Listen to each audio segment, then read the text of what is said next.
But a look forward into the present brings us to Harold Perkins. And we've talked about this commitment a lot. We've been looking forward to it. And that moment has actually arrived. I'm looking at our sheet right now. It says he announces in 1 minute. So boom, we're right on schedule. Harold Perkins is actually about to join us. And this is a commitment that has gone all over the place in terms of speculation. But the great part about today is we don't have to speculate anymore. We bring in the man himself, Harold Perkins, there in Texas. And Harold, before we get the commitment, I want to ask you a very simple question. What has this process been like for you? Enjoyable. And just like, I don't know, man. I'm just ready to make my decision. We're ready to get your decision. Okay, I'm turning it over to you. The floor is yours. Where are you headed to play your college ball? All right, first off, I want to thank my mama, my pops, and everybody else for coming here. And I want to thank God, too, because without him, I wouldn't be here. And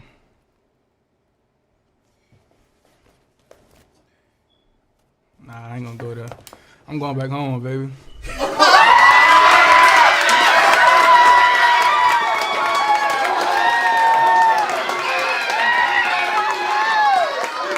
Well, Harold Perkins makes it official. He is headed to LSU. You saw the Texas A&M hat there, but it's LSU ultimately on the head. And so as the celebration happens in the background, Harold Perkins makes it official to LSU. Harold, first question here, if you can hear me, first question. What was it about LSU and Brian Kelly? He just got there. What is it about LSU that made you pull the trigger? Everywhere Coach Kelly went, he went there and he changed the program around. And I trust in what he's doing. I trust in Coach House. I trust in what he's doing. I know Coach House can develop me. One of your first goals when you get to LSU will be to do what?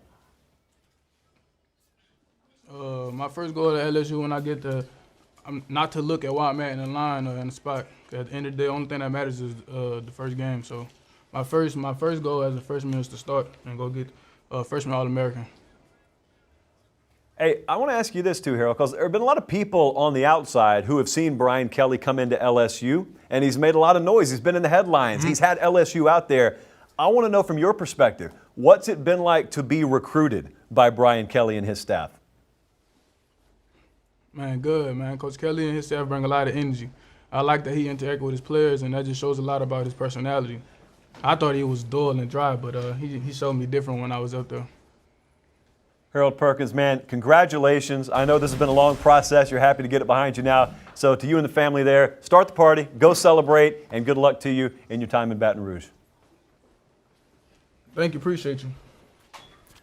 All right, so I want to mention a couple of adjectives that Harold Perkins just used to describe what I'm now going to call the old Brian Kelly, dull and dry. And we were talking earlier, a couple hours ago, about how we felt like he knew he had to change something because going from Notre Dame to going to LSU is just a different recruiting world.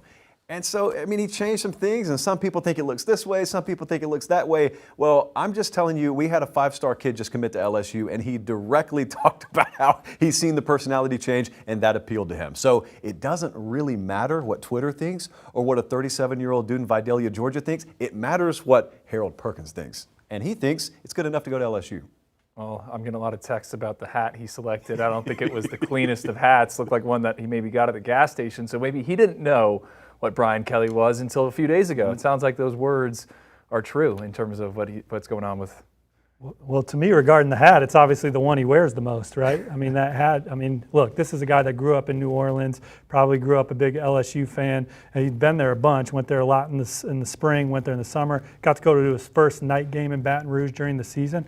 And then returned this past weekend for his official visit. I know Frank Wilson had a big role in landing Harold Perkins, a one-time Texas A&M commit, and I know his Zoom session with Coach House, the new defensive coordinator, while he was away with the Kansas City Chiefs, was an eye-opener to see how he was going to be used schematically. This is a guy that just fits into any defense. He's one of the fastest front seven players in the country. We talked about Travis Hunter and his two-way ability. I mean, Harold Perkins is a top 100 running back, in my opinion, that averaged almost 18 yards a carry carry as a senior and scoring 18 touchdowns on just 67 carries. So anytime you handed him the ball, he was a threat to score. And then defensively, he can change direction and tackle. He can cover anybody. He'll come up and hit you. He's instinctive. He's rangy. He's obviously fast. And this is a tone-setting get for LSU moving forward. And a guy that, when you look at the recruiting class now in 2023, all those blue chip guys in 2023, they know Harold Perkins. Mm-hmm. So now their class has some pizzazz to it on that side of the ball when they're recruiting defenders. Come in and roll with Harold Perkins as we build this thing back up to the way it was a few years ago. There's a voice in my ear right now asking me the same question that I want to ask you. So from Tully and myself to Andrew Ivins, is this a guy who can start as a freshman? That's what I was going to say. He's probably a day one guy, I would think. I mean, in Orlando, he worked out at running back and linebacker and might have been the best running back there. And we had some other blue chipper guys there. The coaching staff was super fired up. I go to the player comp for my guy, Gabe Brooks, there in Texas. He compares him to Miles Jack. And, Miles Jack was obviously a running back at UCLA, went on to play linebacker on Sundays. But, when I first heard about Harold Perkins, it was someone in our recruiting group chat. They put a video of him dunking on the baseline, running down there. So he's super athletic. We talked about the speed and just how he moves. I mean, I think he's the guy that's going to play early.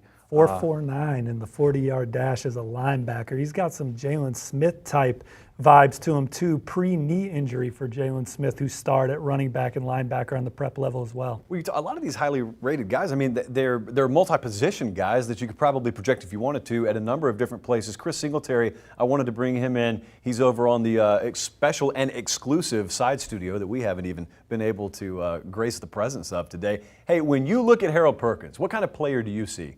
I see a playmaker and a game changer. This is a guy that's on 3 levels, can affect the game.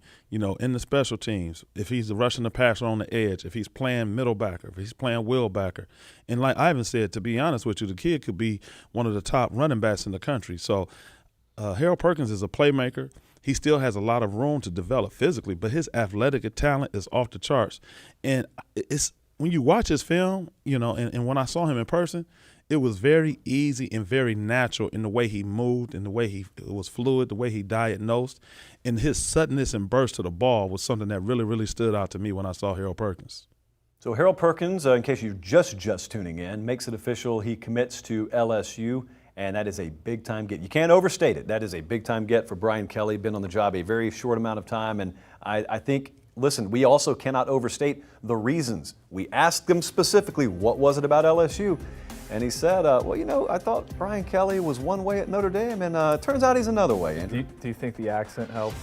I don't think the accent hurt. That's all I'm going to say, okay? I don't think the accent hurt with Harold Perkins or his family. But the misconception on Brian Kelly, Brian Kelly's a pretty personable guy. Sure. Like if you went into Notre Dame's football facility, he was one of the better living room head coaches in the country in the way that he would get his message across about why Notre Dame was the right place for a young man. He's got great personality. He's an outgoing guy. He's sharp and he's witty and he's funny. And, now I think he was stereotyped because he was at Notre Dame. But, he's a man's man. He can drink a beer with Brian Kelly. You know what? We had him on Late Kick. I don't have a lot of guests on. I didn't have high expectations. And he was the most personable, fluid, open guy. Ended up saying, we'll go any amount of time you want to. And I came away thinking differently. And I guarantee a lot of these kids who are probably meeting him for the first time, if we're being real, I don't think Harold Perkins was talking to Notre Dame Brian Kelly. He's talking to LSU Brian Kelly. And now LSU Brian Kelly is going to coach Harold Perkins.